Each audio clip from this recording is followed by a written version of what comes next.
cooperation with the Science Fiction League of America.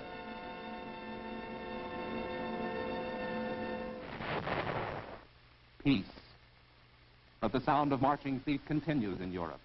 Refugees, millions of them displaced, wandering aimlessly across the war-torn face of Europe, seeking only food to keep alive. Any shelter amongst ruins in which to sleep, anything to clothe little bodies. Today, 12 millions are displaced in Europe alone. Some ethnical Germans forced to return to a country they never knew because of the shuffling of boundaries, joining the 2 million Germans already unemployed. Each day, nearly 2,000 migrate into Western Germany, underfed, diseased, undermined. For some, the displaced persons camps provide temporary relief. But for the core of the unplaceables, the aged and sick whom no one wants, there is no hope in Europe. Their hope must come from you. To help in this cause, the nonprofit organization CARE asks you to send packages today. Write CARE, New York, or contact your local CARE office today. Tonight, Tales of Tomorrow presents Blunder, starring Robert Allan and Anne Laurie.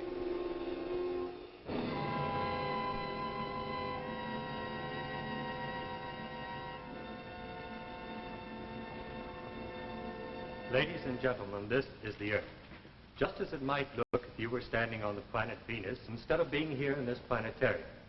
Earth being 25 million miles from Venus, our planet would not look much bigger than a giant. And even at that, there wouldn't be many days on Venus when the atmosphere would let you see as much of it as this. Now, we have had so many questions about what might happen if an atomic explosion got out of hand, or if a comet came swinging our way and made a collision, that we have made an arrangement to let you see how it might look from out in space. Of course, you must understand, this isn't anything that's going to happen. The interesting thing is that it wouldn't look like much at all, even if it did happen. Just some light flaring up like this. And perhaps going on that way for a few million years, or maybe just scattering off into gas in no time at all. The mathematical odds against a comet or a wild star swinging into the Earth's orbit are enormous. And of course, there isn't any human being foolish enough to touch off anything that might get all the way out of control, even with the A-bomb and the H-bomb. No, scientists believe that the end of the world, when it comes, will be a natural one, not man-made. And it will not come for a matter of some 15 billion years. So I suppose we can all just sit back and relax. Of course, there isn't any human being foolish enough.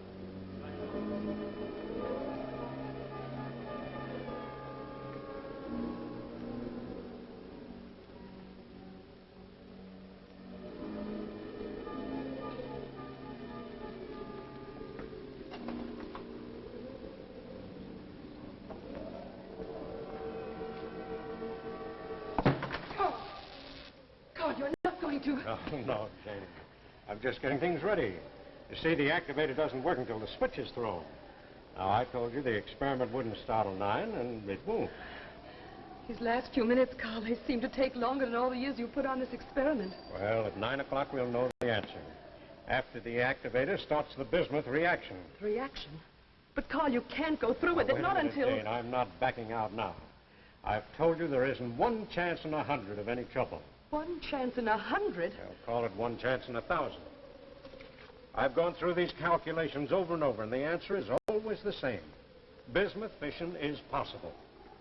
The pile we've built up down in the mine is going to start off a slow, controlled reaction, not an explosion. But you sent Dunning and the others to Tromsø, Carl. Wasn't that because of the danger? Their work here was over, Jane. Now, after the reaction starts, then's when our work starts, the making of contracts, hiring a full workforce, getting in the lines to get the power out. Oh, we'll have a natural furnace a mile square and hundreds of yards deep. The whole Arctic Ocean to draw on to supply power for all of Scandinavia. Everson, Dunning and Company's going to be big business, Jane. Very big business. I didn't have to make any contracts in Tromsø, Carl. But you wanted to send me away, too.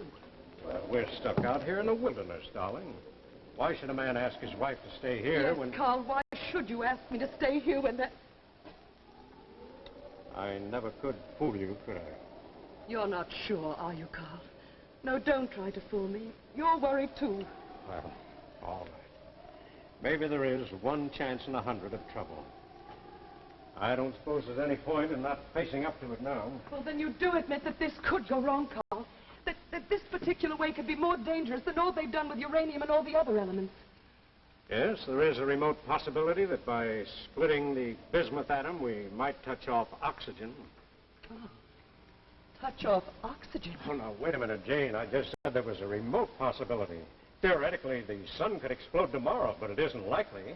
Well, this is the same. But oxygen's everywhere. It's in the air. It's in water. Why, Carl, the whole world could become a gigantic atom bomb. That's right. Well, then shouldn't you be reading more data, Carl? I mean, you always used to check and recheck your information, and this time you haven't even paid any attention. Carl, there were reports from Dunning and the others, and you haven't even read them. Why, if Joachim Ortega gives up on this, well, mightn't the danger be the very reason? I don't know that anybody's given up, Anne. Things that are published are months, years behind events, and I could read myself blind and not be 1 millimeter further ahead than I am tonight. And what's the point of reading anything when it's so heavily censored? Oh, look, Jane. This dinner was supposed to be a party, wasn't it? Carl, listen to me. You and Dunning have been working here in secret, but outside there are other... The secret stage is over, Jane. My final report has probably already been published. Ortega and Stackpole have most likely already seen it. Now, if they want me to hold up the experiment, Jane, it's too late. There's a time for study and a time for action. We've come to the time for action.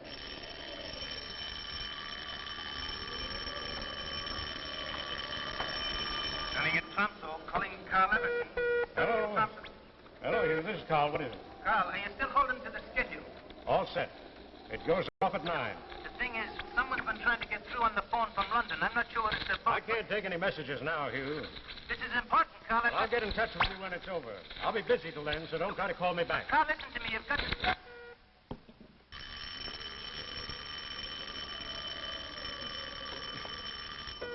Look, Hugh, I told you no more talk till it's over. But there's a call from London, Carl. I'm putting out all the way now, so you'll be just wasting your time if you try to get me back. But, Carl, listen, you've got...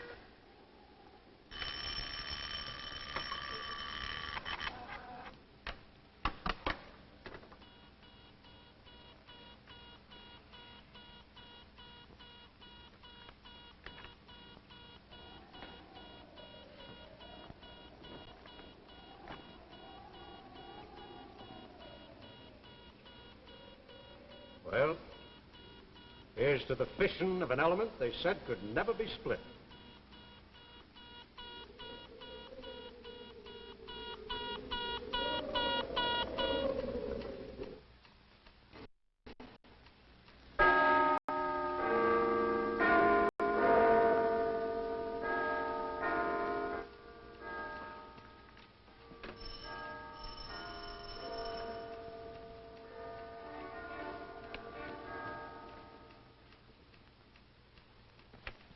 Dr. Ling, open up. Hurry. Who is it? Open up, Ling. It's Stackpole. Why, hello, Hugh, come in. No, there isn't time. Have you read the Zurich Quarterly yet? Why, we're just starting it. Just why, what's the matter? It's Everson. He's experimenting with that bismuth fission theory of his. Experimenting? Yes, I know. It'll set off an oxygen reaction. We know it, but Everson doesn't. How far has he gone? I don't know. I've been trying to get Dunning on the telephone all day. I can't get through. Well, what shall we do? I've chartered a plane. We've got exactly 10 minutes to get to the airport. Wait till I get my coat. Good. I'll get a cab. The cabby! Cabby, here! Cabby! Wait, Stackpole! Wait, I'm coming!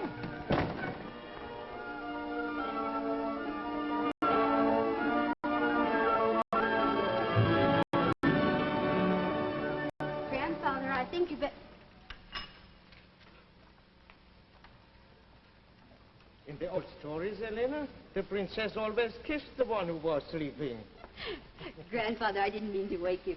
I was just leaving the afternoon mail. Oh, I am wrong. It was always the princess who was kissed. The famous Dr. Ortega is never wrong. There, and if that makes you a sleeping beauty, don't blame me. At my age, Elena, names mean little, kisses mean much. So whenever you see me dozing...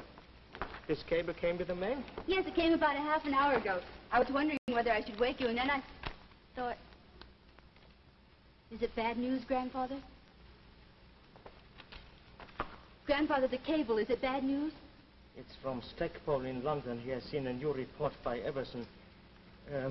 Elena. Yes. The Zurich Review with my article on bismuth. The issue should have been in Stockholm and Oslo for almost a week now, no?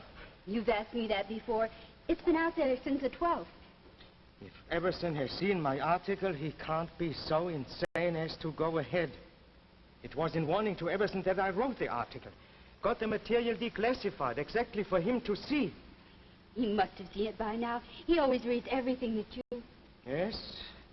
Everson always used to read everything in his field. But he has been cut off from all of us up there for years. Crumbs from our table. That's all he has been able to get his hands on. But this time, crumbs aren't enough. He has made a mistake. Grandfather, is it a bad one? He's going through with his mine project. The one I wrote this Zurich article to warn him against. When will they learn that censorship works both ways? You mean he might start off a chain reaction that couldn't be stopped? There are no absolutes. It might stop when... When the Earth was gone. When the oxygen was gone. The Earth and all life on it would go too, of course. You said this is what might happen. By my equations, the probability is, well, call it a matter of some 200 to 1. You mean one chance out of 200 that Everson's reaction might get out of control? It's the other way around, Elena. The other way around.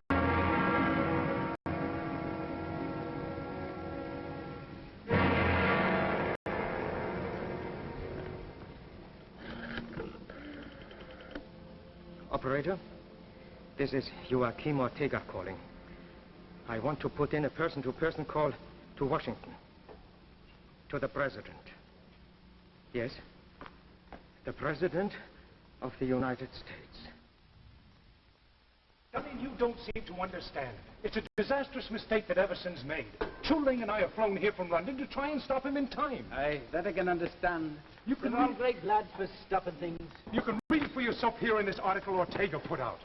Everson hasn't allowed for the factor of K under pressure. I'm an engineer, Stackpole, not a nuclear physicist like yourself and your friend here. I've read your article through twice, and I can see nothing that affects our plans at the mine. If you will excuse me, Mr. Dunning, there might not be 20 people in the world who could understand this warning which Dr. Ortega has written. But Carl Everson is one of them. If he is proceeding, it can only mean that he has not read the warning. I've sent on every scientific journal that's come to us here in Tromsco. If you say that the journal's been out for, since the 12th, well, it's been in Carl's hands now for 3, maybe 4 days now. Dunning, we're wasting time, and there may not be much of it left for any of us. You said that you were in touch with him not 10 minutes ago. Will you please get in touch with him again? I'll tell him that you didn't want us to interrupt him. I'll tell him that black is white. Anything, if you'll just let us read these equations to him. Gentlemen, I'm sorry, but I cannot do such a... Beg your pardon, Mr. Dunning. We haven't much time left in which to avert this error. The radio, if you please. Well, I'll be... The radio, if you please, Mr. Dunning.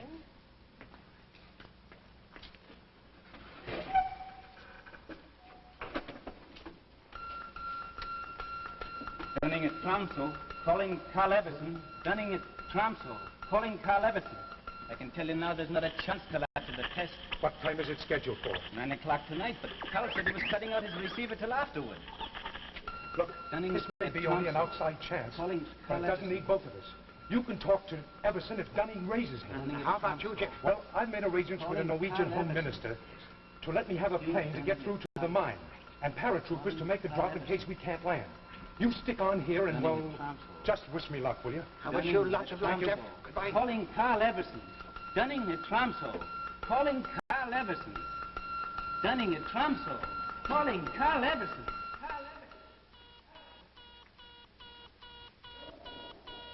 Look, Jane, can't you remember that this is a celebration? In exactly 18 minutes, we'll be showing the world a wonder that'll still be supplying light and heat and power for centuries to come.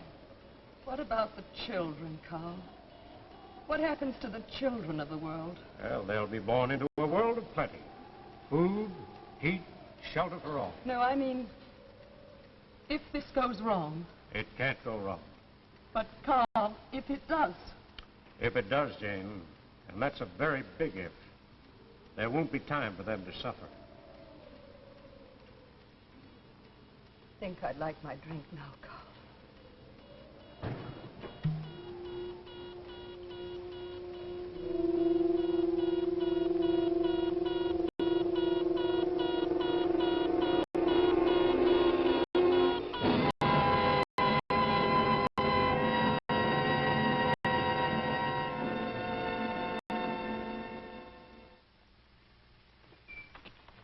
Dear, have a good day? Payday is always a good day, sweetheart. By the way, there was another defense bond in the pay envelope. Here, add this one to the pile. You've certainly saved a lot since you joined the payroll savings plan. I'll say. In times like these, the only way to save is to save before we spend. And the easiest way to save is with United States savings bonds. By putting in only $7.50 a week, in 10 years you'll have bonds and interest worth more than $4,300. Meanwhile, your savings will be helping to make your country strong, for savings bonds are defense bonds. Sign up for bonds where you work or bank. Defense is your job. Buy defense bonds. And now we return to our tale of tomorrow, Blunder.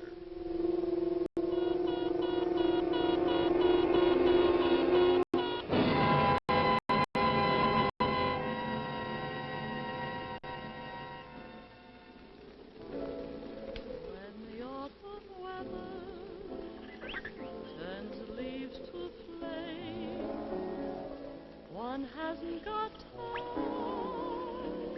for the waiting game. Oh, the days dwindle down to a precious few. September,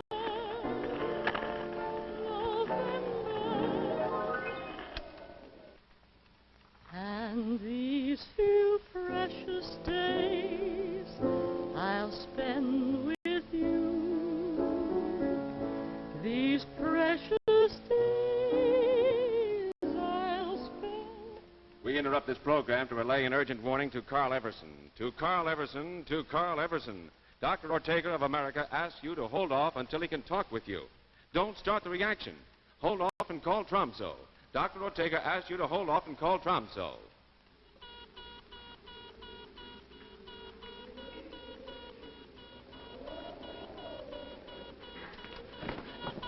Turning at Tromso, calling Carl Everson, turning... This is Jane. Thank God, it's Carl there. He's got to listen to me. Now, look, Jane, I didn't want you to stay on, but since you're here, remember you're just as responsible for this project as all of us. We've got to go through with it. I'm scared, Carl. Carl, I'm scared.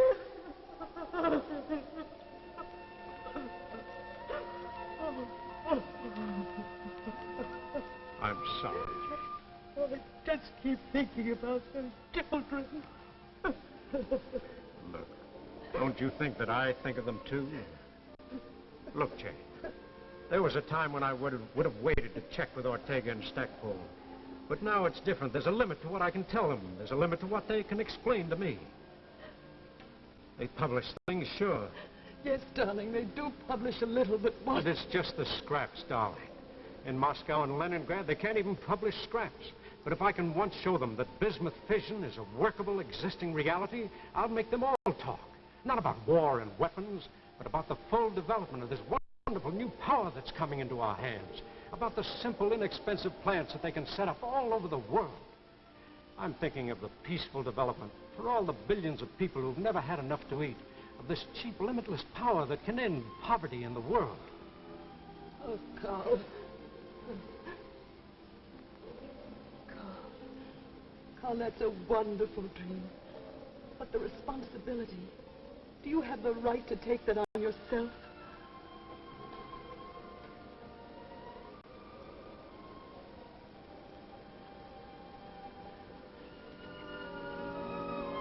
Hugh Dunning said that someone was trying to reach him from London. Well, mightn't there just be some factor that you haven't taken into account? Oh, darling, if you just talk to Hugh once more. What good will that do, darling? We know this is going to work. It's for all those children, for the whole world. It's got to work.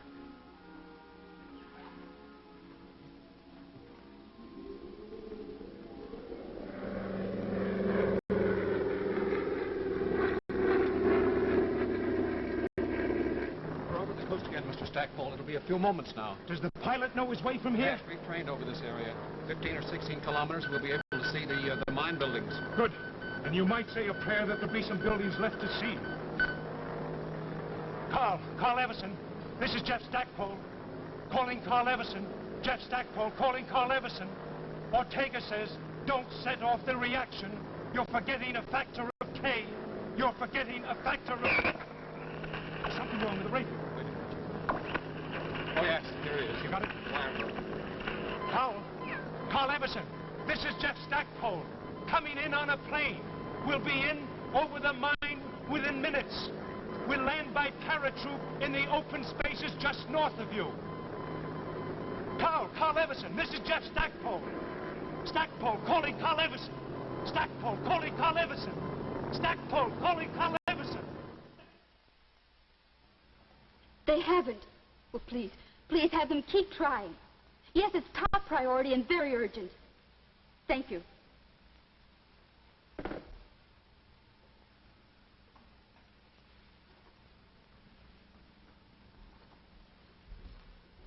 They've got Trumso, but they can't get through to Everson. Ling's there with Dunning, but they can't get Everson to answer. Stackpole's gone in by plane. He should be dropping to him within minutes. Good. My dear, I think you are in trouble. You think I... It's your move, and I suspect you are going to lose at least the bishop. Grandfather, you just said that the whole world was in danger, that within minutes we all could be blown to nothing. And yet you can sit here over a chessboard and say... Elena, dear, they reach Carl Everson in time now, or they don't. If they don't, there's no remedy that can be devised against this irretrievable blunder. So, let's see about your bishop. But, Grandfather, there must be something that we There's nothing more now, not from here. What can be done is being done. Perhaps we've all been afraid too long. Now, I have regrets, but there seems very little fear left. Regrets? Big ones, little ones. I could wish to have seen you married. The new strain of melons we are trying out in the garden, how they'll turn out. Those are two of the big ones. For a small one, here's a formula on the properties of magnetic attraction at low temperatures that I would have liked to work out just a little further. But magnetic attraction has nothing to do with bismuth fission or perhaps with anything. But I'm still curious. Grandfather, you can put your mind to a new problem when... When I should be attacking your bishop and queen. Elena, I'm sorry. But it's still your move. You think I'm going to lose the bishop? Just watch.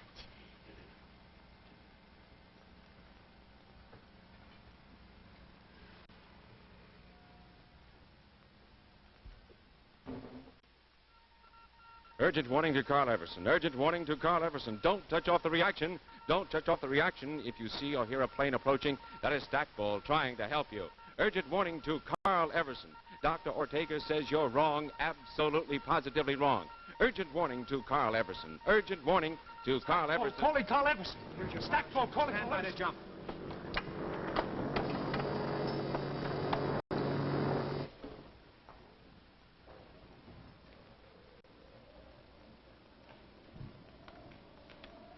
Well, that's that. Well, it's just minus 52 seconds, darling. Oh. After it happens, will it be long before we... Before we know, it might be 6 seconds, might be 8, depending on how long it takes for the acids to eat through the plates down below after the reaction starts. And then if everything's all right, will we know right away? If it goes past 8 seconds, you'll know that we're off on schedule and everything's under control. If it doesn't, I doubt very much that we'll know that it didn't work. Carl, there's one more thing. Now, wait a minute, Jane. No more, you promise. No, it's not about calling Dunning or what's happening down below. It's about us, Carl. I was wondering if you'd kiss me.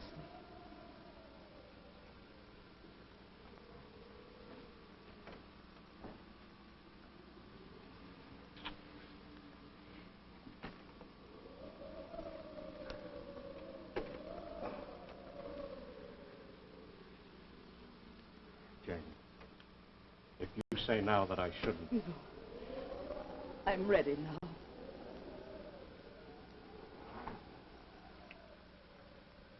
It's time.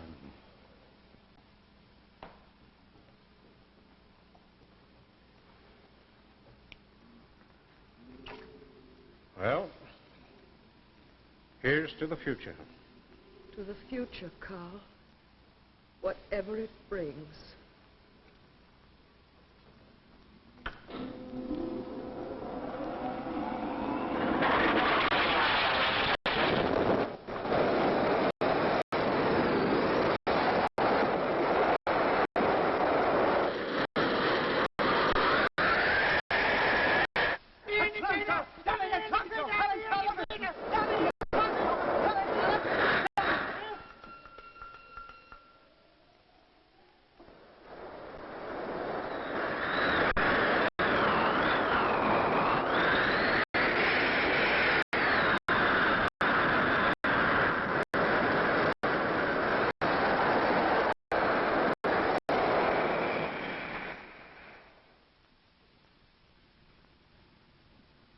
And, of course, there isn't any human being foolish enough to experiment with atomic fission. Our scientists know exactly what they are doing. There isn't a possible chance of a blunder.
Tune in next week at this same time when Tales of Tomorrow will bring into your home an exciting television play, A Child is Crying.